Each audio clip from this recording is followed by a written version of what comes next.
Good afternoon students. यहाँ पे देखिए आज के क्लास के अंदर हम डिस्कस करने वाले हैं electron volt and relation between 1 AMU and mass defect. तो यहाँ पे यस्टरडे क्लास के हम अंदर क्या पढ़े हैं, तो मास एंड एनर्जी रिलेशन देखे। तो यहाँ पे mass and energy is basically हम कैसा बोल सकते हैं, मतलब this equation is given by Einstein. तो ऑलरेडी कल भले सो क्लास के अंदर हम आइंस्टाइन मास एनर्जी पढ़े हैं। तो energy can be converted into mass, mass can be converted into energy. So how it is possible? तो according to Einstein it can be interconvertible, energy to mass, mass to energy. So E is called energy, M is called mass, C is speed of light. Okay, so according to law of conservation of energy, when you apply these energy to the nuclear reactions, okay, तो nuclear reactions मतलब वहाँ पे nuclear fission रहने दो, nuclear fission, all nuclear processes, thermal nuclear reactions, तो वहाँ पे energy क्या है, according to law of conservation of energy conserve रहेगा। तो both conversion from mass into energy and energy into mass, that follows this two processes following. Okay, तो ऐसा कैसा हम बोल सकते हैं sir, energy to mass, mass to energy? तो in nature if I burn any amount of mass, that can be converted into energy. Okay, तो energy को हम स्टोर करके हम मास को बना सकते हैं, but it cannot produce, energy cannot be produced, but it is interconvertible. In physics we only study about the energy relations and the mass energy relationship and thermal relations, all those things. Then these nuclear reactions follows two process. First one, annihilation of matter. Annihilation of matter matlab dividing the two particles, combining these two particles. When the particle like electron and proton, as like electron we have positron, opposite to electron, the positron will combine with electron, will get these two masses will converted into energy. Matlab mass can be converted into energy, which is equal to E equal to h nu. We can write this is E equal to h nu. So this is amount of energy where the nuclear reaction takes place along the energy to mass, mass to energy. Then again take the example for energy to mass, then this is called pair production, when this amount of energy can be divided into two particle of masses. That is when high energy is photon like gamma ray and collides with the nuclear reactions of nucleus of an atom. When the particle which is having energy, तो इस energy को हम कैसे convert करना है? When you bombard with the high amount of energy, these two converted into positive of charge of electron, positron, and this is electron. Okay, तो आगे बढ़ते हैं. That is 1 electron volt. That is electron volt. So it is defined as energy.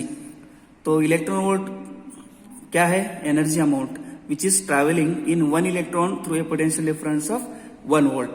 But as this electron moves, this will get kinetic energy by an electron, that is E equal to E into V.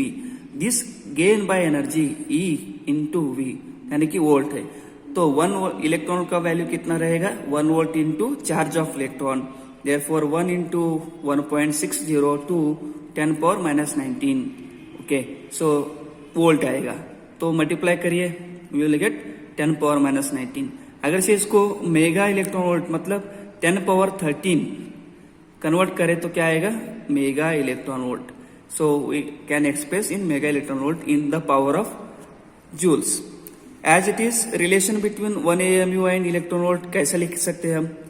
This is important relation for 2 marks question for your exam. According to E is equals to mc square, तो consider mass is 1 AMU यानी कि atomic mass unit. तो 1.604 into 10 power minus 27 kg. What is the speed of light? Approximately 2.99 into 10 power 8 meter per second. This is kg, this is meter per second. But when you put this mass of 1 AMU as it is in this equation, 1.60 into 10 power minus 27 kg into 2.99 into 10 power 8 to the power square. तो इसको multiply करें, solve करें तो क्या आएगा 14.91 into 10 power 11 joule आएगा, kg metre square per second square. Okay, so this is 1 AM value है, that means mass of proton and mass of electron, mass of proton and mass of neutron in kg। तो यहाँ पे put करें तो क्या आएगा this much. Then convert from joule to electron volt divided by 1.602 10 power -19। अगर इसको divide करें तो कितना आएगा 9.313 इंटू 10 पावर -8। तो ऊपर जगह तो बचे कितना 8 electron volt. So if I express this in terms of mega electron volt तो यहाँ पे 6 चले गए तो मेगा आया इलेक्ट्रॉन वोल्ट। 10 पावर कितने बचे 10 पावर 2। 10 पावर 2 अगर से हम पॉइंट शिफ्ट करें तो क्या आएगा 1 2, दिस विल 931, मतलब this point can be shifted to 2 points here, therefore 931.3 mega electron volt। therefore this is the relation between 1 AMU and electron volt। okay, E is equals to mc square। तो एक हो सकता है exam के अंदर 1 AMU is equals to 931 prove करके दिखाओ बोल के। Okay, so this is very important for 2 to 3 marks question. Okay, तो इसको कैसा लेना है, ओनली एनर्जी के इक्वेशन अंदर हम मास वैल्यू पुट करना, सी वैल्यू पुट करना, कैलकुलेट करना है, जूल टू इलेक्ट्रॉन वोल्ट में कन्वर्ट करना है, that is the prove here. So again this is the energy relation. Okay, then if we are going to discuss about mass defect. तो mass defect होता क्या है देखिए। सो मास डिफेक्ट यानी कि defect means difference in mass. Okay, तो difference in mass कब होता है, जब कभी एनर्जी मास को कन्वर्ट करता, मास एनर्जी में कन्वर्ट करेगा, that is the difference will get, we call it as mass defect. Okay, so mathematically हम कैसा लिख सकते हैं डेल्टा एम, यानी कि this is difference in mass. How it is possible when they are conversion from energy to matter to energy. तो mass के अंदर कन्वर्टेबल है, जब कभी होगा that is in accordance with the only E is equals to mc square. Okay ना। So अगर इसको हम अल्टरनेट इक्वेशन इसको डेल्टा E लिखे तो delta M into C square constant रहता, तब हम क्या बोल सकते हैं this is one type of energy which is required to have this mass. Okay, तो हम यहाँ पे ऐसा बोल सकते हैं कि this is a difference between the sum of masses of constituent nucleons and the actual mass of nucleus is called mass defect. Okay, तो हम यहाँ पे मास डिफेक्ट यहाँ पे देखना है, mass defect delta M, how it is possible if I consider this energy E is equals to mc square. Okay, तो energy can be converted to mass है, तो मास को हम एनर्जी कन्वर्ट करते हैं, these are interconvertible. But अगर से इसको हम delta E equal to delta M into C square लिख सकते हैं, क्यों, the difference in mass difference in energy, सो इसको क्या बोलते हैं binding energy, this is called mass defect. How the when they are constituent part difference है, तो यहाँ पे कैसा बोल सकते हैं हम, the masses of nucleus depends on masses of nucleons, but consider this is nucleons के अंदर मास ऑफ प्रोटॉन है, मास ऑफ न्यूट्रॉन है। तो अगर से दोनों को ऐड करें मास of proton plus mass of neutron तो ये वैल्यू आएगा। ओके, सो ये आने के बाद दिस डिफरेंस इन मास कब आएगा, when they are converted from mass to energy. तो यहाँ पे the difference between sum of masses of constituent nucleons and the actual mass of nucleus is called mass defect। okay, so the actual mass of nucleus for example 35 है समझो। next if I combine this mass of individual nucleons, this is very less, यानी कि 34 आएगा। so difference in mass is 1। okay, one difference दिखाई दे रहा, तो one difference मतलब क्या है, द एनर्जी मास के अंदर कब कन्वर्ट होता है, तब ये मास एनर्जी के अंदर रिमूव होता, जब एनर्जी मास के अंदर कन्वर्ट होता है तब डिफरेंस इन मास। देयरफॉर तो यहाँ पे आएगा डिफरेंस इन मास। देयरफॉर यहाँ पे ऐसा बोल सकते हैं mass of nucleons depends on it's masses of each nucleons, but it is found that sum of masses of constituent nucleons is always more than actual mass of nucleons. Okay, so because while forming sum, mass is converted into energy.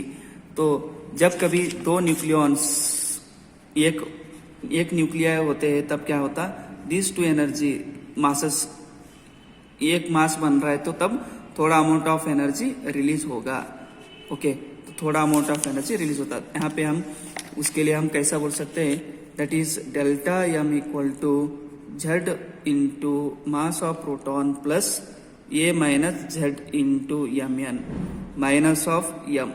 Okay, minus of M क्या है, if I consider this one proton, this is neutron, अगर से दोनों combine होके एक बड़ा सा मास बन रहे, तो हम क्या करते हैं, बहुत सारे न्यूक्लियॉन्स है. न्यूक्लियॉन्स मतलब proton proton proton proton proton proton proton है. This 4 are neutron, 4 proton 4 neutron है, 4 प्रोटॉन 4 न्यूट्रॉन है. तो अगर से इसको कंबाइन करने के बाद इसके जो भी मासेस है, तो this protons indicates Z number, कितने नंबर ऑफ प्रोटॉन्स है, जेड नंबर ऑफ प्रोटॉन्स है, multiply by mass of each proton, this is Z M P plus. Okay, तो कितने नंबर ऑफ न्यूट्रॉन्स है यहाँ पे, 4 नंबर, यानी कि जिस ए माइनस जेड, यानी कि आपको प्रोटॉन नंबर मालूम होने के बाद न्यूट्रॉन नंबर मालूम होता है, multiply by mass of each neutron. Okay, minus of actual mass आएगा. This is here formula here, delta m is equals to ZMP plus A minus Z into Mn whole minus of m. This is actual mass of nucleus. तो यहाँ पे example है, if I consider carbon 12, the mass of each proton is 1.00728 1 AMU. तो mass unit के अंदर कितना आएगा, approximately both are equal, but यहाँ पे 7 है, यहाँ पे 8 है. तो ऐसा भी पूछ सकते हैं, कार्बन के लिए 6C12, मास ऑफ प्रोटॉन कितने हैं, Z number with 6 into T into mass of proton 1.002. Okay, plus 12 minus 6 into 1.0086 minus of 12. Therefore multiply करने के बाद आपको डिफरेंस इन मास दिखाई देगा 0.057. This is the amount of energy. Okay, this is the mass of the nucleus is less than the actual mass as compared to the nucleons. तो यहाँ पे जितना अमाउंट डिफरेंस देगा उसको क्या बोलते हैं हम, मास डिफेक्ट. Okay, thank you.